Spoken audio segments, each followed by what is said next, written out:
After 18 years of marriage and building a pizza empire together, my wife Jessica dropped a bombshell that destroyed everything I thought I knew about her life. She wanted freedom and was willing to risk our 3 kids and million-dollar business for it. What happened next shocked everyone who knew us, including her wealthy boyfriend who thought he'd found an easy target. By the time Jessica realized what she'd lost, I was already building something she could never have again. My name is Michael Thompson, but everyone calls me Mike. I'm 45 years old, and until 6 months ago, I thought I had it all figured out. I was the financial director of Thompson's Pizza Paradise, a franchise operation my wife Jessica and I built from the ground up. We had 20 locations spread across 5 cities in Ohio, each one pulling in solid revenue. Not bad for a couple of kids who started with a single storefront in Columbus 18 years ago. Jess and I met in college. She was studying business administration, and I was working toward my finance degree. We were both hungry, not just for success, but for the American dream. We wanted the house with the white picket fence, the kids, the family business that would set us up for life. And for a while, we had all of that. Our 3 kids made everything worthwhile. Tyler, our 16-year-old, was the spitting image of me at that age. Tall, athletic, with a head for numbers that made me proud. Emma, 12, had her mother's smile, but my stubborn streak. And Liam, our 8-year-old, was pure energy wrapped up in a pint-sized package. The pizza business was good to us. Real good. We'd worked our tails off, reinvesting every dime back into expansion. Jess handled marketing and operations while I managed the books and franchise relationships. We made a solid team, or so I thought. But somewhere along the way, success changed her. Maybe it was the money, maybe it was the attention she got at business networking events, or maybe I was just too buried in spreadsheets to notice my wife slipping away from me. It started small. Jess began staying out later after those networking meetings. She'd come home with stories about potential investors and new opportunities, her eyes bright with excitement I hadn't seen in years. At first, I was happy for her. My wife was passionate about something again, and that felt like a good thing. Then came the girls' trips, weekend getaways with her business associates to conferences in Chicago, Atlanta, Miami. She deserved them, I told myself. We'd been working nonstop for years, and if anyone had earned some time away, it was Jess. The night everything changed was a rainy Tuesday in March. I was in the home office, going over quarterly reports for our Cleveland locations, when she walked in. Something was different about her posture, the way she avoided my eyes. "Mike, we need to talk," Jessica said, her voice carrying a tone I'd never heard before. I looked up from my laptop, immediately sensing trouble. "What's going on, babe?" She sat down across from me, fidgeting with her wedding ring. "I've been doing a lot of thinking lately. About us, about where my life is headed." "Okay," I said slowly, closing the laptop. "I'm listening." "I feel trapped," she said, the words hitting me like a sucker punch. "Like I'm living someone else's life. I need space, Mike. I need to figure out who I am outside of all this." I stared at her, waiting for the punchline that never came. The silence stretched between us for what felt like an eternity. I kept waiting for Jess to crack a smile, to tell me this was some kind of twisted joke, but her expression remained dead serious. "Trap," I finally managed. "Jess, what are you talking about? We built this together. The business, our family, everything." Jessica shook her head. "No, Mike, you built this. I just got swept along for the ride." That stung. We'd started with nothing, worked side by side for 18 years, and now she was rewriting history like I'd forced her into some kind of servitude. "That's not how I remember it," I said, trying to keep my voice calm. "You were the one pushing for expansion. You're the one who wanted to open in Cleveland and Cincinnati. Because that's what you wanted," she snapped. "I thought if I could make you happy, maybe I'd be happy too. But it didn't work out that way." I stared at my wife, the woman I'd shared my bed with for nearly 2 decades, the mother of my children, and realized I was looking at a stranger. "So what are you saying exactly?" I asked. Just took a deep breath. "I'm saying I need space. I need time to figure out who I am when I'm not playing the role of Mike Thompson's wife. And what about Tyler, Emma, and Liam? What about their roles as your children?" Her face tightened. "Don't use the kids against me, Mike. This has nothing to do with them." "Doesn't it?" I stood up, feeling anger starting to replace the shock. You want to blow up their stable home because you're having some kind of identity crisis? It's not a crisis, Jessica said, standing as well. It's clarity. For the first time in years, I can see clearly what I want. And what's that? Freedom, she said simply. Freedom to make my own choices, to explore possibilities, to not have every decision filtered through what's best for the family business or what Mike Thompson expects. There was something in the way she said it, like she'd been practicing those words, like someone had coached her on what to say. Is there someone else? I asked directly. Jessica's eyes widened slightly. Why would you ask that?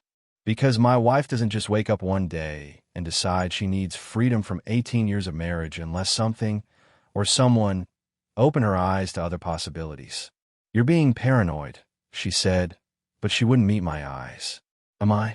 Those networking events, those weekend conferences, all those late nights at the office lately. Were you really working, Jess? I don't have to justify my every move to you, she said defensively. And that's when I knew. The defensive tone, the avoiding eye contact, the sudden need for freedom. My wife was having an affair. How long? I asked quietly. Mike, please don't. How long, Jessica? She finally looked at me, and I saw guilt mixed with defiance in her expression. It doesn't matter. It matters to me. The next morning, I called my lawyer. Not because I wanted a divorce, but because I needed to know where I stood. 20 years in business teaches you to prepare for every scenario, even the ones you pray never happen. Brad, it's Mike Thompson, I said when my attorney picked up. I need to see you today. Family matter. Within 2 hours, I was sitting in Brad Morrison's downtown office, laying out the situation. Brad had handled our business contracts for years, but this was different territory. Mike, I have to ask the tough questions, Brad said, leaning forward. Do you think she's been siphoning money? Any unusual business expenses or withdrawals? I'd already thought about that. I checked our accounts this morning. Nothing unusual, but she has access to everything. We need to protect the business assets immediately, Brad said. If she files first and claims she's entitled to half of everything, including the franchise locations. The thought made my stomach turn. Those pizza shops weren't just income. They were legacy. Something I plan to pass down to Tyler, Emma, and Liam. What's my next move? I asked. Document everything. Every conversation, every unusual behavior, every late night. And Mike, Brad looked me straight in the eye. Don't leave the house. Don't give her any ammunition to claim abandonment. That evening, Jessica came home around 9. The kids were in their rooms doing homework, and I was waiting in the kitchen. We need to talk, I said. Mike, I told you. No. I interrupted, standing up. You've done enough talking. Now you're going to listen. Something in my tone must have gotten through to her, because she actually sat down. You want freedom, Jess? Fine. But you're not taking my kids, and you're not taking my business. Her eyes flashed. Our business, Mike. I've worked just as hard. Have you? I pulled out a folder I prepared, because I've been going through our records. Funny thing about paper trails, they don't lie. I slid a stack of credit card statements across the table. Hotel rooms in Cleveland when she claimed to be visiting our locations there. Restaurants that charged for 2 meals when she said she was eating alone. Charges at stores she'd never mentioned visiting. Mike, I can explain. I don't want explanations, I said firmly. I want honesty. Who is he? Jessica's composure finally broke. His name is Richard. He's an investor from Chicago. We met at a conference last year. The name hit me like a punch. Richard Kellerman. I knew him. We discussed potential expansion opportunities with his investment group. You've been sleeping with a potential business partner, I said flatly. It's not like that. It's exactly like that. I stood up, gathering the papers. You've been using our business to conduct your affair. Mike, please. No, Jessica. You made your choice. You chose freedom. Well, here's some freedom for you. Find somewhere else to sleep tonight. Jessica moved out the next day, taking only her clothes and personal items. The kids were confused and hurt, but I tried to shield them from the worst of it. Dad, why did Mom leave? Emma asked me that night. She'd been crying, and it broke my heart. Sometimes adults make decisions that don't make sense to anyone else, sweetheart, I said, hugging her close. But that doesn't change how much we love you. Is it my fault?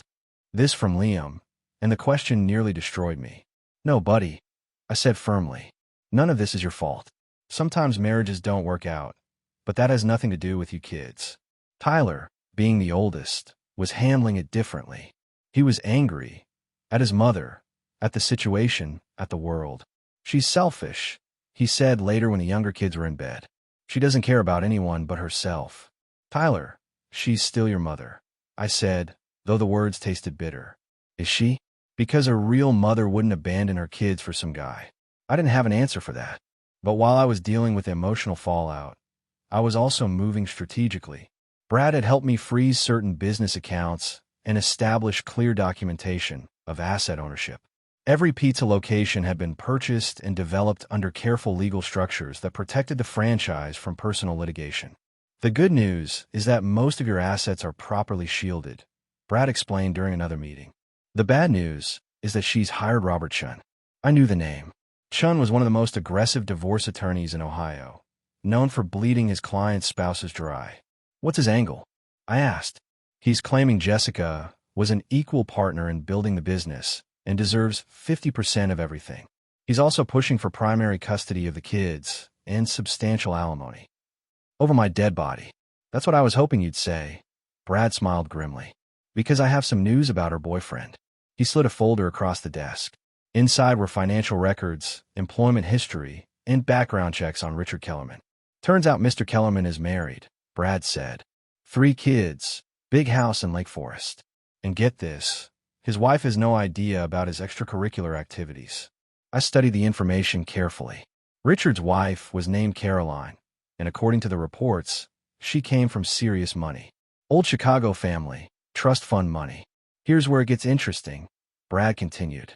Richard's been funding his lifestyle with investment money that technically belongs to his family trust. If his wife finds out about the affair, she could destroy him financially. You want me to tell his wife? I want you to have options, Brad said. Sometimes the best defense is a good offense. That night, I made a decision. I wasn't going to be the victim in this situation. Jessica had chosen to blow up our family, but she wasn't going to profit from it. I called Richard Kellerman directly. Thompson here, I said when he answered. I think we need to have a conversation. There was a long pause. Mike, I can explain. No need for explanations. Richard, I just want you to understand something very clearly. My wife has made her choice, and apparently, so have you. But if you think you're going to ride off into the sunset with half my business and my children, you're mistaken. Mike, this doesn't have to get ugly. It's already ugly, I said. Question is, how ugly do you want to get? Because I know about your wife, Caroline, and I know about the trust fund money you've been spending on hotels and jewelry for my wife. Another pause. Longer this time. What do you want? He asked finally. I want you to convince Jessica that fighting me is a bad idea. Because if this goes to court, I'm going to make sure Caroline finds out exactly what kind of man she married. My phone rang at 6 a.m. the next morning. Richard Kellerman's voice was tight, with barely controlled anger. Thompson, you son of a gun. You can't threaten me like this, he said. I'm not threatening anyone, Richard. I replied calmly, sipping my coffee while watching Tyler get ready for school. I'm simply stating facts. Your wife, Caroline, deserves to know what kind of man she married. You don't understand the situation. I understand perfectly. You're a married man who's been using family trust money to wine and dine my wife. How do you think that's going to play out in Chicago social circles? There was a long pause. When Richard spoke again, his tone had changed completely. What do you want from me? I want you to convince Jessica that pursuing half my business is a mistake. Because if this goes to court, I'm going to subpoena every hotel receipt, every restaurant bill, every gift you bought her with your wife's money. Fine, he said through gritted teeth. I'll talk to her. 2 hours later, Jessica called me directly. Mike, Richard says you're threatening to expose us, she said, her voice shaky. I'm protecting my family and my business, I replied. You made your choice, Jess. You chose him over us. But you don't get to take half of what I built just because you decided you wanted a different life. The business is half mine. The business was built on my vision, my financing, and my 20-hour days while you played house with your boyfriend. Check your employment contract, Jess. You were an employee, not a partner. Brad had made sure of that years ago when we incorporated. Jessica had been so focused on the day-to-day operations that she'd never paid attention to the legal structure. You can't just cut me out, she protested. Watch me. You've got 2 choices. take the settlement offer Brad presented, or we go to court, and I make sure everyone in town knows exactly why our marriage failed. Mike, please. The kids need stability. Jessica, they need their home, their schools, their friends. If you actually cared about them, you'd take the deal and move on with your new life. That afternoon, Tyler came to me with something that broke my heart and made me proud at the same time. Dad, I heard you talking to Mom, he said. I want you to know that Emma, Liam, and we want to stay with you. Tyler, you don't have to choose sides. We already did, he said firmly. Mom left us for some guy. You're here. You're taking care of us. That's not really a choice. Son, your mother loves you. No, Dad. Someone who loves their kids doesn't abandon them. You taught me that actions matter more than words. I hugged my eldest boy, realizing that somewhere in the middle of this mess, I'd raised a man of character. 3 months later, the divorce was finalized. Jessica took the settlement, a lump sum that was generous but nowhere near half the business. She moved to Chicago to be closer to Richard, who apparently had convinced his wife that their marriage could be saved through counseling. I didn't care about their drama anymore. I had bigger things to focus on. Tyler had thrown himself into learning the business, spending afternoons at our main location asking smart questions about inventory management and customer relations. Emma was excelling in school, and Liam had joined a traveling soccer team that kept him busy and happy. The business was thriving too. Without Jessica's erratic decision-making and constant drama, our operations ran smoother than they had in years. I'd promoted our Cleveland manager, Sarah Chun, to regional director, and she brought a level of competence and reliability that had been missing. But the real change was in me. I felt lighter, more focused, more like the man I'd been before my marriage started falling apart. That's when I met Catherine Walsh. She walked into our downtown Columbus location on a Tuesday afternoon, wearing a business suit and carrying herself with the kind of confidence that immediately caught my attention. She was maybe 40, with auburn hair and intelligent green eyes. I heard you make the best pepperoni pizza in the city, she said with a smile. That's what we aim for, I replied. First time here. Just moved to Columbus from Cincinnati. I'm opening a law practice downtown. A lawyer. Normally, that would have been a red flag, but something about Catherine was different. She seemed genuine, straightforward. Single practice or joining a firm? I asked. Single. Family law mostly. I specialize in helping people rebuild their lives after difficult divorces. The irony wasn't lost on me. Sounds like important work. It is. Too many good people get taken advantage of when their marriages fall apart. We talked for 20 minutes while she ate her pizza. She was smart, funny, and refreshingly direct. When she got up to leave, she handed me her business card. If you ever need legal advice, she said, or if you want to grab coffee sometime and talk about something other than pizza and divorce law. After she left, I found myself smiling for the first time in months. Not because I was ready to jump into another relationship, but because I was finally ready to be open to new possibilities. 6 months after the divorce was finalized, Jessica showed up at my door unannounced. It was a Thursday evening, and I was helping Liam with his math homework when the doorbell rang.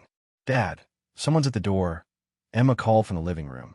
I opened it to find my ex-wife standing on the porch, looking nothing like the confident woman who'd walked out on our family. Her clothes were wrinkled, her hair unkempt, and there were dark circles under her eyes. Mike, can we talk? She asked quietly. Kids, go upstairs and finish your homework, I said without taking my eyes off Jessica. Once they were gone, I stepped outside and closed the door behind me. What do you want, Jess? I made a mistake, she said, her voice breaking slightly. Richard, things didn't work out the way I thought they would. And that's my problem, Hal. She flinched at my tone. Mike, I know I hurt you, but I was hoping we could what? Get back together, pick up where we left off like nothing happened. Maybe start over, she said desperately. I realize now what I threw away. You were right about everything. Richard was just using me, and when his wife found out. Wait, I interrupted. His wife found out. Jessica nodded miserably. Caroline hired a private investigator. She's taking him for everything in the divorce. He blamed me for ruining his life and told me to get lost. I almost felt sorry for her. Almost. So now that your backup plan fell through, you want to come crawling back. It wasn't a backup plan, she protested. I genuinely thought I loved him. But I was wrong, Mike. I was confused and stupid, and I threw away the best thing in my life. The best thing in your life was your children, I said firmly, and you abandoned them for a man who was using you. Tears started rolling down her cheeks. I know. God, I know. Tyler won't even talk to me when I call. Emma's polite but distant. And Liam, he barely remembers what it was like when I lived here. That's what happens when you choose yourself over your family. Mike, please, she begged. I know I don't deserve it, but is there any chance we could try again? For the kids. I studied her face, looking for any trace of the woman I'd once loved. All I saw was someone who'd gambled everything and lost. No, Jessica, there's no going back. But Mike, I've moved on, I said simply. And so should you. Her face went white. There's someone else. That's none of your business anymore. Who is she? Jessica demanded, and for a moment, I saw a flash of the old jealousy.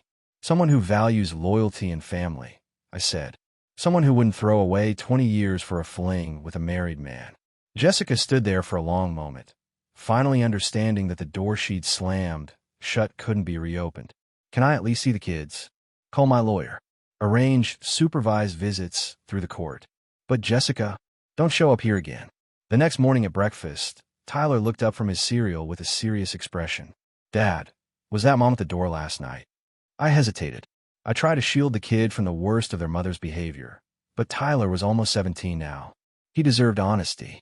Yes, it was. What did she want? She wanted to talk about maybe getting back together. Tyler's jaw tightened. And what did you tell her? I told her no. That ship has sailed. Good, Tyler said firmly. Emma and Liam looked between us, sensing the tension. Tyler, I started. No, Dad. I'm glad you said no. Do you know what it was like when she left? Emma cried every night for a month. Liam kept asking if he did something wrong. You held this family together while she was off playing house with her boyfriend. She's still your mother, I said quietly. Is she? Tyler stood up, his voice getting louder. Because mothers don't abandon their kids. Mothers don't steal money from their children's college fund. Mothers don't choose some random guy over their own family. Emma started crying, and Liam looked scared. I reached for Tyler's arm. Son, sit down. Let's talk about this calmly. There's nothing to talk about, Tyler said, but he sat down and lowered his voice. Dad, you've been more of a parent these past 8 months than she was in the 2 years before she left. You've been at every game, every school event, every time we needed you. Tyler's right, Emma said quietly, wiping her eyes. I don't want Mom to come back. I like our life now. Me too, Liam chimed in. Can we have pancakes for breakfast instead of cereal? I had a smile despite the heavy conversation. 8-year-old priorities. Tell you what, I said. Let's all go out for breakfast. I hopped my treat. As we got ready to leave, Tyler pulled me aside. Dad, I know you've been seeing Catherine. We all like her. She's good for you, and she's good to us. Don't let Mom mess that up. I looked at my eldest son, amazed by his maturity and insight. How did you get so smart? I asked. I learned from the best, he said with a grin. At breakfast, watching my 3 kids laugh and joke over pancakes and bacon, I realized something important. We weren't a broken family anymore. We were a different family, but we were whole again. And I wasn't about to let anyone threaten that stability. 1 year after the divorce, I thought all the drama was behind us. Then Tyler came home from school with a black eye and split lip. What happened? I asked, immediately getting eyes from the freezer. Brad Morrison, from my English class, he said some things about Mom, Tyler said, wincing as I applied the ice. What kind of things? His dad knows Robert Chun, Mom's lawyer. He heard that Mom's been calling you, trying to get back together. Brad thought it would be funny to tell everyone that you were too weak to keep your wife happy. My blood started to boil. And you hit him. I told him he was wrong about you, Tyler said firmly. I told him you're the strongest man I know, that you held our family together when Mom bailed on us. He said I was lying, that all divorced dads are losers who couldn't satisfy their wives. Tyler, you can't solve problems with your fists. I wasn't solving problems, Tyler interrupted. I was defending my father's honor, just like you taught me. That evening, I got a call from Brad Morrison's father, demanding I control my son. Mr. Morrison, let me explain something to you, I said calmly. Your son insulted my family based on information he had no right to share. My son defended our family's reputation. If anyone needs to be controlled, it's the kids spreading gossip. Your boy broke my son's nose. Your son learned a valuable lesson about running his mouth. Maybe next time he'll think twice before repeating his father's gossip." Morrison sputtered and hung up. 10 minutes later, my lawyer Brad called. "Mike, I heard about the school incident. Just so you know, Chin's been telling people that Jessica's been trying to reconcile with you. He's making it sound like you're being vindictive by refusing to take her back." "Let him talk," I said. "Anyone who knows the truth understands why I moved on." 2 days later, Catherine and I were having dinner when she brought up the incident. "Tyler's a good kid," she said. "He was protecting his family's reputation. But Mike, are you sure you're completely over Jessica? Because if there's any part of you that's still angry or hurt—" "There isn't," I said honestly. "I'm not angry anymore, Catherine. I'm grateful. Grateful. Jessica leaving was the best thing that ever happened to me. It forced me to become a better father, a better man.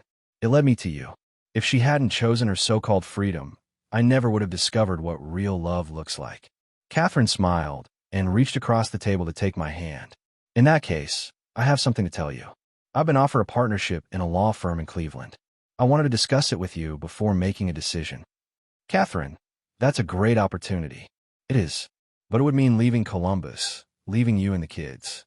And I've realized something over these past months. I don't want to leave. This feels like home." "Are you sure? I don't want you to give up your career." "I'm not giving it up. I'm choosing to build it here, with you. If you'll have me." I stood up, walked around the table, and got down on one knee right there in the restaurant. "Catherine Walsh, will you marry me?" Her eyes filled with tears as she said yes. 2 years later, I stood in the back of our main pizza location watching Catherine work with Emma on a school project. Tyler was behind the counter, effortlessly managing the dinner rush while explaining inventory procedures to our newest hire. Liam was at a corner table, doing homework while occasionally stealing pieces of pepperoni from the prep station. This wasn't the life I'd planned, but it was better than anything I could have imagined. Catherine and I have been married for 8 months now. The wedding was small but perfect, just our families and closest friends. Tyler walked Catherine down the aisle when her father couldn't make it from Ireland. Emma was the maid of honor, and Liam was the ring bearer who charmed everyone by adding his own commentary to the ceremony. The kids had officially adopted Catherine as their stepmom, and she'd embraced them with the fierce love of someone who understood what family really meant. Jessica had moved to California after Richard's divorce was finalized. She sent the kids birthday cards and Christmas presents, but the phone calls had stopped completely. Tyler had told me privately that he was relieved. The kids needed consistency, not someone who popped in and out of their lives when it was convenient. The business was thriving beyond my wildest expectations. We'd opened 4 new locations in the past year, and Tyler was already talking about franchising opportunities in neighboring states. More importantly, Thompson's Pizza Paradise had become a true family business, one built on loyalty, hard work, and shared values. "Dad," Emma called out, "Catherine's helping me with my presentation on successful family businesses. Can we use our story?" "What story is that, sweetheart?" "About how sometimes losing something bad is the first step to finding something great."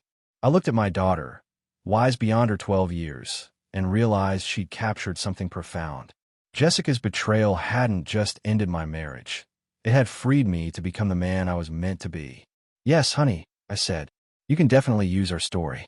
That night, after the kids were in bed, Catherine and I sat on our back porch swing, watching the stars and talking about our plans for the future. "Do you ever regret it?" she asked quietly. "The divorce. All the pain you went through." I thought about Jessica, probably sitting in some California apartment, wondering what her life might have been if she'd made different choices. I thought about Richard, who'd lost everything, his family, his fortune, his reputation, chasing an illusion of happiness. "Not for a second," I said honestly. Jessica wanted freedom, and she got it. But real freedom isn't about escaping responsibility. It's about choosing what's worth fighting for. And what's worth fighting for? I squeezed her hand and gestured toward the house where our children were sleeping peacefully. This, family. Love that's based on commitment, not convenience. Building something that lasts. Catherine leaned against my shoulder. "Jessica lost everything, didn't she? She lost what mattered. But in a strange way, her leaving gave all of us something better. The kids learned what real love looks like. I learned that I'm stronger than I thought. And we all learned that sometimes the best thing that can happen to you is having someone walk away who doesn't appreciate what they have. Jessica had chosen freedom. I had chosen family. And every single day, I knew I'd made the right choice.